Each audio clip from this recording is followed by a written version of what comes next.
Hello good morning दोस्तों, कैसे हैं आप सभी। उम्मीद करते हैं आप बहुत अच्छे होंगे। तो आज की इस क्लास में हम त्रिकोणमिति को जाने वाले हैं। कई सारे स्टूडेंट्सों को त्रिकोणमिति को लेके बहुत ज़्यादा डर रहता है कि ये साइन कॉस टैन कहाँ से आ गया, ये तो मेरे बिल्कुल पल्ले नहीं पड़ता। लेकिन मैं आपको बताता हूँ कि आज के बाद आपको त्रिकोणमिति से डर नहीं लगेगा बिल्कुल भी, क्योंकि मैं आ गया हूँ आपका डर को दूर करने के लिए।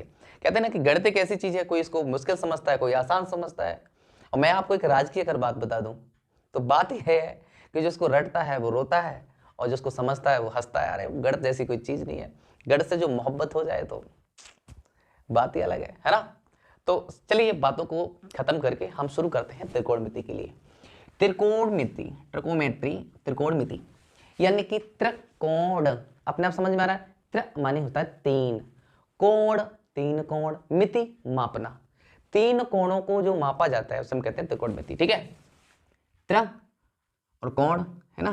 त्रि माने होता है तीन और कोण और मिति मीन्स मापना। ठीक है, जब हम तीन कोणों को मापते हैं तो हम कहते हैं त्रिकोणमिति कर रहे हैं, है ना। उससे ज़्यादा बहुभुज बनेंगे, कैसी की कंडीशंस बनेगी। लेकिन सबसे ज़्यादा इसमें जो यूज होता है वो आपका होता है क्या, समकोण त्रिभुज का। समकोण त्रिभुज किसे कहते हैं, जब कोई त्रिभुज बना हुआ है उसका एक कोण 90 अंश का होता है तब हम कहते हैं कि समकोण त्रिभुज बना हुआ है। ठीक है, ये तो हम नाम देते हैं इसका ए, बी और सी। इतनी बात आपको समझ में आई होगी। देखो 90 अंश यहां पर ये होता है, इसके जस्ट सामने वाली भुजा होती है, 90 अंश के सामने वाली भुजा, उसको हम कहते हैं कर्ण। ठीक है, इंग्लिश में हम इसे हाइपोटेन्यूस कहते हैं। हाइपोटेन्यूस यानी कि एच, इसको हम एच से दर्शा देंगे। अगर हम बात करें इसके इस बेस की, है ना, तो इसको हम कहते हैं आधार। ठीक, इसको हम बेस से दर्शाते हैं, बी से, है ना, क्योंकि इंग्लिश में से हम बेस कहते हैं। और ये जो होता है ना बी सी, ये आपका होता है लंब। क्या होता है ये, लंब। इसे हम कहते हैं परपेंडिकुलर यानी कि पी से दर्शाते हैं। तो इतनी बात आपको समझ में आई। इसके जो सामने वाली भुजा है वो कर्ण है, ये आपकी लंब है और ये वाली आपका आधार है। इतना पॉइंट अगर आपको समझ में आ गया है तो हम आगे को बढ़ रहे हैं। तो हमारे लिए एक चीज याद रखनी है। वो चीज कौन सी है मैं आपको बता रहा हूं। आपको याद रखना है लाल। ये तो लाल हो गया, यानी कि लाल सबसे छोटा सा लाल, वही लल्ला जिसे आप खिलाते हैं। और इधर आ गए आपके कौन खिलाते हैं, कक्का। जो कक्का है वो लल्ला को खिला रहे हैं, यानी कि लाल को कौन खिला रहे हैं, कक्का। अब कैसे, देखो जब भी बात आपकी लंब की और कर्ण की आए, लंब की और कर्ण की आए, यानी कि अगर लंब और कर्ण हो तब आपका बनता है साइन थीटा। ठीक है, लंब बराबर क्या, साइन थीटा बराबर क्या बनता है, लंब बट्टे कर्ण। जैसा कि मैंने यहां पे नोट डाउन कर दिया है आपका, यानी कि हम इसे क्या लिखेंगे, लंब और बट्टे कर्ण। किसके बराबर होता है ये, साइन थीटा के बराबर। ठीक है, अब उसके बाद आता है ए, यानी कि आधार बट्टे कर्ण। तो फिर आता है आपका कॉस, कॉस थीटा, यानी कि आधार बट्टे कर्ण, यानी कि ए अपॉन के। अब देखो जब जब आपका ये अनुपात आएगा आधार का और कर्ण का, तो समझ लो वहां पर आपका कॉस थीटा आ गया। जहां जहां आपका अनुपात लंब का और कर्ण का आएगा तो समझ लो वहां पर साइन थीटा लिखा जाएगा। ठीक है, यानी कि जब हम लंब और कर्ण की बात करें, लंब की, इस लंब की और कर्ण की बात करें, तो समझ लो साइन थीटा की बात कर रहे हैं। किसी भी अगर हमारा क्वेश्चन में बात कर रहा है तो हमें क्या रखना है, लंब और कर्ण की जगह पे साइन थीटा, आधार और कर्ण की जगह पे कॉस थीटा। बात समझ में आई। अच्छा, उसके बाद आता है लंब और आधार। तो लंब क्या है, ये लंब रहा, और ये क्या रहा, आधार रहा। तो अब यहां पर आपका लंब और बट्टे आपका आधार है अगर, ठीक, यानी कि लंब है और फिर आधार है, तब आपका रहेगा tan थीटा। बात समझ में आई। यानी कि लंब की और आधार की बात की जाए, लंब की और आधार की बात कही जाएगी, वहां पर आपका आएगा साइन थीटा। इसे हम कहते हैं टेंज्ड, यानी कि स्पर्श जया। और देखो आपको ये चीज याद ना रहे कि कैसे हमें हमें नहीं याद रहता, तो मैं आपको बता रहा हूं ना, यही लाल बट्टे का याद रखो, है ना। इसको देखो लंब बट्टे कर्ण, आधार बट्टे कर्ण, लंब बट्टे आधार।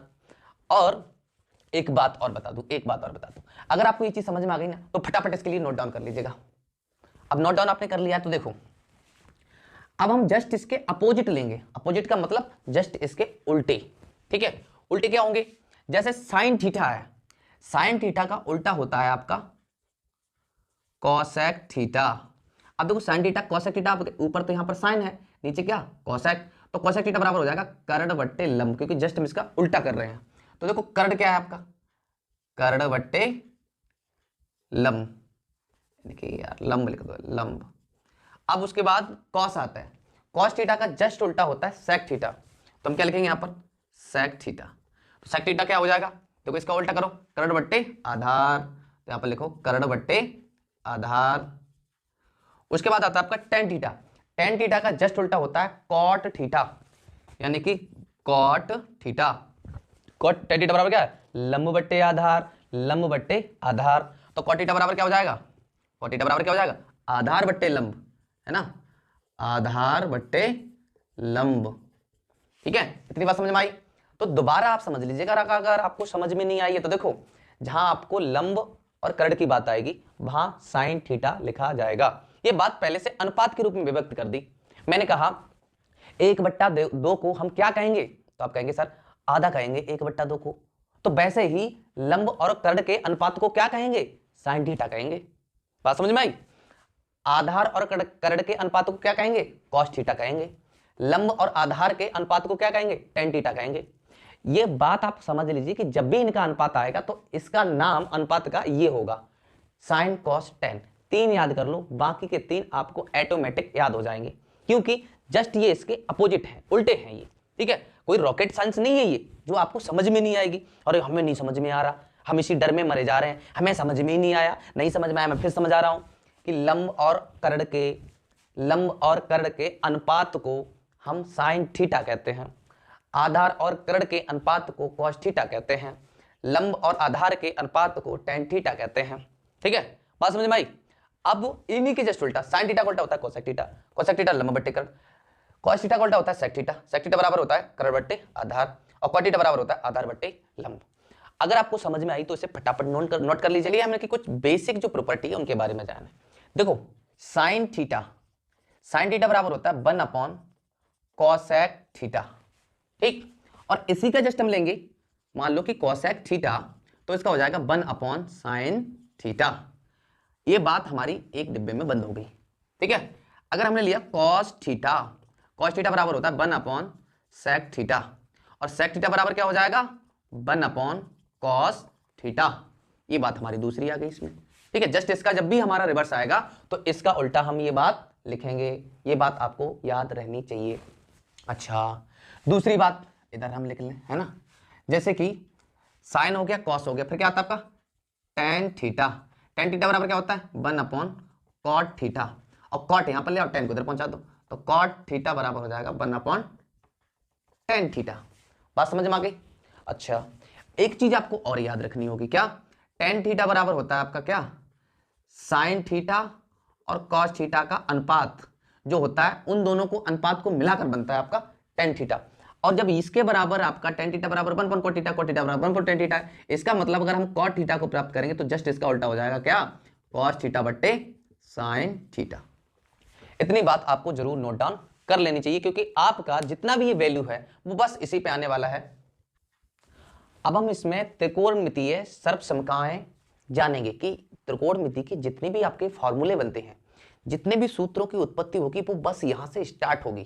ठीक, बिल्कुल ये समझ लीजिए कि आप 0 से पढ़ रहे हैं त्रिकोणमिति के लिए। देखो कैसे बनता है। आपने अभी क्या पढ़ा, अभी आपने ये पढ़ा कि साइन थीटा बराबर क्या पढ़ा था तुमने, कहा सर लंब बट्टे कर्ण का अनुपात होता है साइन थीटा, यानी क्या, लंब और बट्टे कर्ण का अनुपात होता है, यानी कि लंब कितना है हमारा ए बी, इस लंब के लिए क्या लिख सकते हैं हम, ए बी लिख सकते हैं, ए बी। ठीक है, और कर्ण के लिए क्या लिख सकते हैं, ए सी। अब उसके बाद आता है कॉस थीटा बराबर क्या होता है, आधार बट्टे कर्ण। आधार कितना है आपका बी सी, यानी कि पहले लिख दो, है ना, आधार बट्टे कर्ण, यानी कि बी सी बट्टे कर्ण क्या है ए सी। इतनी बात आपको समझ में आई। आगे, अगर आगे तो अब हम इधर समझ लें थोड़ा। आपने पाइथागोरस प्रमेय पढ़ी है, पाइथागोरस प्रमेय क्या कहती है? पाइथागोरस प्रमेय ये कहती है, पाइथागोरस प्रमेय, प्रमेय ये एक ही मात्रा नहीं चढ़ेगी इस पे, ठीक है। क्या कहती है कि जो कर्ण का वर्ग होता है वो शेष दो, इसका वर्ग जो इस भुजा का वर्ग और इस भुजा का वर्ग जब हम जोड़ देंगे तो इस वर्ग के बराबर होगी। यानी कर्ण का वर्ग जो है वो आधार का वर्ग कर दो और प्लस लंब का वर्ग कर दो, इन दोनों के लंब के यानी योग के बराबर होगी। तो देखो कर्ण कितना है आपका? कर्ण आपका है AC, है ना। तुम क्या कहेंगे? AC स्क्वायर बराबर आधार कितना है? BC, तो यानी कि BC का स्क्वायर प्लस लंब कितना है? AB, तो हम क्या कर देंगे? AB का स्क्वायर, क्योंकि ये लंब लिखा है, लंब की जगह पे मैंने AB लिख दिया। सिर्फ आप इसी पर ध्यान देंगे, इस पर अभी आपको कोई ध्यान नहीं देना है, ठीक है। तो इतनी बात आपको समझ में आई? अच्छा ठीक है, अच्छी बात, इतनी बात समझ में आ गई। तो अब हम क्या करेंगे, इसको हम या करके ऐसे भी लिख सकते हैं, क्या? BC स्क्वायर प्लस का AB स्क्वायर बराबर AC स्क्वायर। यानी हमने ये बात यहीं पे लिख रहने दी, ये बात इधर लिख दी। क्यों लिख दी? इसका मतलब आपको अभी समझ में आने वाला है। देखो अब हम क्या करेंगे, इस AC स्क्वायर से, इससे इन दोनों में यानी कि दोनों पक्षों में AC स्क्वायर से भाग कर देंगे, ठीक है। तो हम क्या करेंगे, इसमें लिख दें AC स्क्वायर से दोनों ओर भाग देने पर, ठीक है, भाग दे दो।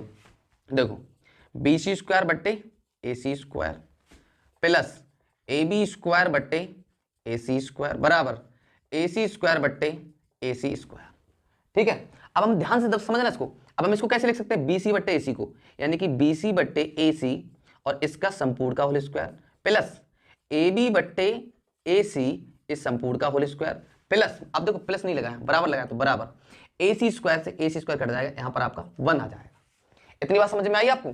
अब देखो ध्यान से समझना है आपको, बहुत ध्यान से, बहुत ध्यान से। क्या? BC बट्टे AC क्या है? BC बट्टे AC आधार बट्टे कर्ण, आधार बट्टे कर्ण क्या है आपका? cos theta. तो इसकी जगह पे हम क्या लिख देंगे? cos थीटा लिख दो sir, cos theta, cos theta. इस पे स्क्वायर चढ़ा हुआ है तो हमने क्या कर दिया, इस पे स्क्वायर चढ़ा दिया, प्लस AB बट्टे AC, AB बट्टे AC लंब बट्टे कर्ण, लंब बट्टे कर्ण क्या है आपका? Sine theta. तो इसकी जगह हम क्या लिख देंगे? साइन, स्क्वायर चढ़ा हुआ है, इस पे स्क्वायर और थीटा बराबर 1।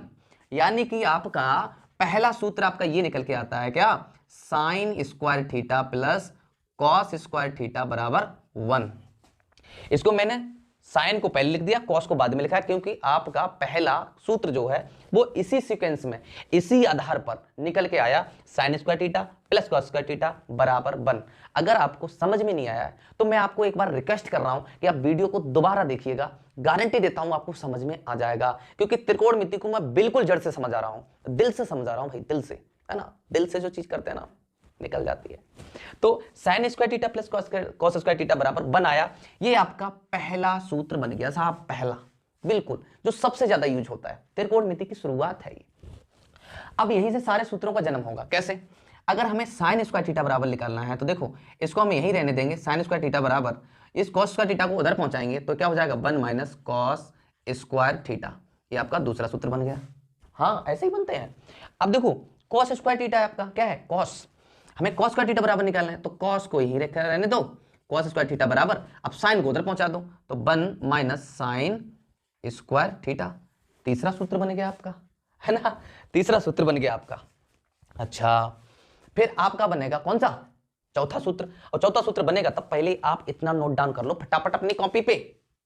तो चलिए अब हम अन्य सूत्रों को जानेंगे कि अन्य सूत्र इसमें कैसे बने। तो देखो sine square theta plus cos square theta बराबर 1 अभी मैंने सिद्ध किया था।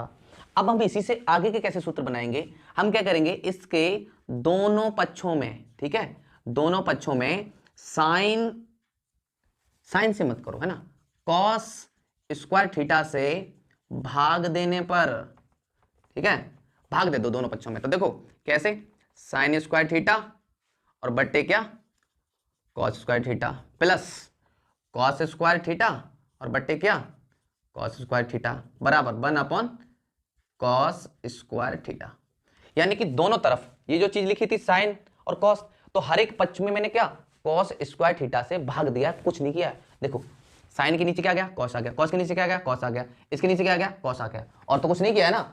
लेकिन अब आप ध्यान से देखेंगे, क्या ध्यान से देखेंगे कि sine upon cos, sine upon cos क्या लिखा होता है, टेन थीटा। तो हम यहां पर क्या लिख देंगे, यहां पर हम क्या लिख देंगे, साइन अपॉन कॉस की जगह पे टेन थीटा। लेकिन यहां क्या लगा हुआ है, इसका स्क्वायर लगा हुआ है, इसलिए हम लिखा देंगे इस पे स्क्वायर, यानी कि टेन स्क्वायर थीटा। स्क्वायर जो है वो हम इधर लगाते हैं, थीटा पे नहीं लगा सकते है ना, थीटा पे हम स्क्वायर नहीं लगाएंगे, हम टेन से पहले लगाते, थीटा से पहले लगाते हैं, प्लस कॉस, कॉस कॉस से कॉस कटेगा, यहां पे कितना रह गया 1। और देखो 1 upon cos theta, 1 upon cos theta बराबर क्या है आपका, सेक थीटा। तो हम इसकी जगह पे क्या लिख देंगे, सेक थीटा। लेकिन यहां क्या लगा हुआ है, स्क्वायर, तो यहां पे लगा देंगे हम स्क्वायर, तो हम इसे कहेंगे सेक स्क्वायर थीटा। तो हमारा नया जो सूत्र बना, नया सूत्र क्या बन के आ गया, नया हमारा सूत्र बना कि सेक स्क्वायर थीटा बराबर 1 प्लस टेन स्क्वायर थीटा। ये आपका नया सवाल सूत्र बन गया। देखो टेन स्क्वायर थीटा प्लस 1 यानी कि सेक स्क्वायर थीटा, यानी कि हम शुद्ध रूप से लिख दिया सेक स्क्वायर थीटा बराबर 1 प्लस टेन स्क्वायर थीटा। यानी कि जब भी आप आगे सवाल करेंगे और वहां पर आपका फंसता है 1 प्लस टेन स्क्वायर थीटा बराबर कितना होता है, तो इसकी जगह पे आप सीधा लिख सकते हो क्या, सेक स्क्वायर थीटा। बात समझ में आई? तो इतनी बात आपको समझ में आई है। तो आप एक चीज और लिख सकते हो क्या, अगर हम इसको ही टेन स्क्वायर थीटा को यहीं रहने दें और 1 को, इस प्लस 1 को उधर पहुंचाएंगे, तो हमारा ये हो जाएगा माइनस में, तो सेक स्क्वायर थीटा माइनस 1, ये हमारा दूसरा सूत्र आ जाएगा बन के, टेन स्क्वायर थीटा बराबर सेक स्क्वायर थीटा माइनस 1। बात समझ में आई आपके लिए? अच्छा, और क्या बनेगा, और क्या बनेगा, और क्या बनेगा, और देखो यहां पर क्या बन सकता है आपका। अच्छा, अगर हम जस्ट इसका उल्टा कर दें, अगर हम इसका जस्ट उल्टा कर दें, है ना, उल्टा हम तब करेंगे जब सबसे पहले आप इसको नोट डाउन कर लीजिएगा फटाफट। अब उल्टा करने पर क्या होगा कि हम दोनों पक्षों में साइन स्क्वायर थीटा से भाग देंगे। अभी हमने जो भाग दिया था वो कॉस स्क्वायर थीटा का दिया था, अब हम इसमें साइन स्क्वायर थीटा का भाग देंगे। देखो जब साइन स्क्वायर थीटा यहां पर लिखा हुआ है आपका, और बट्टे sine square theta, plus cos square theta लिखा हुआ है आपका, तो बट्टे साइन स्क्वायर थीटा, और बराबर 1 अपॉन साइन स्क्वायर थीटा। देखो साइन से साइन कट गया तो 1 रह गया, और plus cos upon sine, cos upon sine, cos upon sine क्या होता है आपका, कॉस अपॉन साइन बताओ, ऊपर लिखा हुआ है यहां पर ये कॉट थीटा, तो हम इसकी जगह पे क्या लिख देंगे, हम कॉट थीटा, लेकिन इस पे स्क्वायर चढ़ा हुआ है इसलिए हम इस पे स्क्वायर चढ़ा देंगे, और बराबर 1 upon sine theta, 1 upon sine square theta, इसको हम क्या लिख देंगे, कॉसेक स्क्वायर थीटा। अच्छा, इसको मैं एक चीज से अलग से लिखना चाहूं तो कैसे, ये जो कॉस थीटा बट्टे साइन थीटा लिखा हुआ है, इसको हम संपूर्ण का होल स्क्वायर करेंगे तब इस फॉर्म में लिखेंगे। डायरेक्टली हमने थोड़ा सा जगह का अभाव के कारण मैंने इसको डायरेक्टली ऐसे लिख दिया है, अंतर के रूप में सही रूप में अगर हम लिखेंगे तो इस प्रकार से हमें लिखना होगा। तो देखो 1 प्लस कॉट स्क्वायर थीटा बराबर कोसेक स्क्वायर थीटा, यानी कि जब आपका 1 प्लस कॉट स्क्वायर थीटा जहां आ जाएगा वहां पर आप कोसेक स्क्वायर थीटा को लिख पाएंगे, और जहां पर आपका ओनली सिर्फ कॉट स्क्वायर थीटा है तो वहां पर आप लिख पाएंगे क्या, कोसेक स्क्वायर थीटा माइनस 1। इस प्लस 1 वैल्यू को उधर ले जाएंगे तो ये वैल्यू माइनस में हो जाएगी आपकी, ठीक है। तो आपका एक नया सर्वसमता का सूत्र ये बन जाएगा। तो कोई ज्यादा सूत्र नहीं है, आप दोबारा इनको एक जगह पे नोट डाउन कर लें और अच्छे से लिख लें, और मैं तो ये कहता हूं कि एक बार इनको रिवाइज कर लें कि आखिर ये बनते कैसे हैं, और जब बनने में आ जाता ना मजा तो चुटकियों में होते हैं सवाल फटाफट, ठीक है। तो सवालों का सिलसिला हम शुरू करते हैं, देखते हैं कि कैसे क्या सवाल आएंगे आपके। अगला आपका जो सवाल है आपकी एक्सरसाइज का पहला सवाल है, ये पहला सवाल क्या कह रहा है, यदि ए बी बराबर आपका एक त्रिभुज है ए बी सी, है ना, तो आप लिख लेंगे गिवन दैट, ठीक है, गिवन दैट क्या दे रखा है, एक ट्रायंगल है आपका ए बी सी, इसमें ए बी बराबर दिया है आपका 24 सेंटीमीटर, और बी सी बराबर यानी कि बी सी बराबर दिया आपका 7 मीटर, तो आप मीटर लिख लें सेंटीमीटर ना लिखें, ठीक है। ये 7 मीटर है और ये जो है वो आपका 24 मीटर है। तो यहां पर कह रहा है कि साइन ए बताओ और कॉस ए बताओ, ठीक है। लेकिन साइन ए को बताने के लिए हमें साइन थीटा बराबर होता है लंब बट्टे कर्ण, लेकिन कर्ण तो यहां पर दिया ही नहीं गया है, तो सबसे पहले पाइथागोरस को प्रमेय को लगा के हम सबसे पहले इसका कर्ण जानेंगे, ठीक है। तो कर्ण को जानते हैं, देखो त्रिभुज ए बी सी में पाइथागोरस, ठीक है, पाइथागोरस प्रमेय लगाने पर क्या होती है पाइथागोरस प्रमेय, कर्ण का वर्ग यानी कि AC स्क्वायर बराबर फिर शेष दो भुजाओं के वर्ग के बराबर 24 का स्क्वायर और प्लस 7 का स्क्वायर। 24 का वर्ग होता है 576 और 7 का होता है 49, और इस प्रकार से 6 और 9 जोड़ेंगे तो 5, यानी कि बनेगा जाके आपका 625 AC स्क्वायर बराबर, यानी कि AC बराबर अंडर रूट में 625 और AC बराबर आपका आ जाएगा कितना 25, क्योंकि 25 का ये वर्ग है, प्लस माइनस आएगा, तो यहां पर वैल्यू हम प्लस की ही लेंगे, ठीक है। तो प्लस की वैल्यू लेंगे हम 25 मीटर। अब देखो इसमें जो सबसे ज्यादा नया मोड आया है वो नया मोड क्या है, यहां पर आपका पूछा गया है कि भाई साइन ए बता दो, साइन ए, साइन ए ये वाला बात पूछी है, और फिर कॉस ए भी पूछा है। तो मैं आपको एक महत्वपूर्ण बात बताऊंगा, बहुत ध्यान से सुनना, बहुत ध्यान से। क्या इसके जस्ट सामने वाला जिस कोण के बारे में पूछा जाएगा उसके सामने वाली जो भुजा है वो लंब बन जाएगी। तो आपका पूछा है साइन ए, तो साइन थीटा बराबर होता है लंब बट्टे कर्ण, तो लंब इसका क्या बन गया, अब ये वाली। आप तो कहोगे सर ये आधार, ना ना ना, जिस कोण के बारे में पूछा जाएगा उसके सामने वाली भुजा लंब बन जाएगी, परपेंडिकुलर बन जाएगी। तो साइन थीटा बराबर होता है क्या, लंब बट्टे कर्ण। तो लंब कौन सी बनी है, ये वाली भुजा, यानी कि 7, और कर्ण क्या है 25, तो हम लिख देंगे 7 बट्टे 25 मीटर। बात समझ में आई, साइन ए बराबर। अब आपका पूछा है क्या, cos A, cos A, cos A बराबर क्या होता है, मैंने कहा जो पूछा जाएगा उसके सामने वाली भुजा क्या बन जाएगी, लंब बन जाएगी। तो कॉस थीटा बराबर क्या होता है, आधार बट्टे कर्ण। आधार, आधार क्या है, ये रहा। अब इसका देखो, इसका ये क्या है, अभी तो ये लंब बन गया है, जब इसके सामने वाली भुजा क्या है, लंब बन गई, तो आधार अब क्या बन गया, ये बन गया। तो आधार बट्टे कर्ण यानी कि 24 बट्टे 25, इसका क्या आ जाएगा, यानी कि आधार बट्टे कर्ण है तो 24 बट्टे 25, ये इसका क्या होगा, आंसर होगा। तो पहला आपका सवाल इस प्रकार से है। बाकी आपको नेक्स्ट वीडियो में मिलेंगे, क्योंकि वीडियो कुछ ज्यादा लंबा हो जाता है, तो स्टूडेंट्स जो है वो बहुत ज्यादा बोरियत फील करते हैं। मैं नहीं चाहता हूं कि आप बोरियत फील करें, लेकिन एंजॉय के साथ वीडियो को देखें। और एक बात और बताऊंगा कि अगर वीडियो आपको अच्छी से समझ में आ गई है, पसंद आई है, तो लाइक करना ना भूलें, साथ ही साथ आप शेयर भी करना ना भूलें। अगर आप हमारा सपोर्ट करना चाहते हैं तो आप वीडियो को शेयर ज्यादा से ज्यादा करें, जैसे कि ज्यादा से ज्यादा बच्चों को पहुंचेगी तो उनके पास तक वो चीजें सरलता से पहुंच पाएंगी। हमें उनसे सपोर्ट मिलेगा कि हमसे ज्यादा से ज्यादा बच्चे हेल्प हो पा रही है, और मैं बहुत ज्यादा खुशी फील करता हूं जब हमारे द्वारा किसी की हेल्प होती है। तो मिलते हैं आपको नेक्स्ट वीडियो में, तब तक के लिए जय हिंद, वंदे मातरम।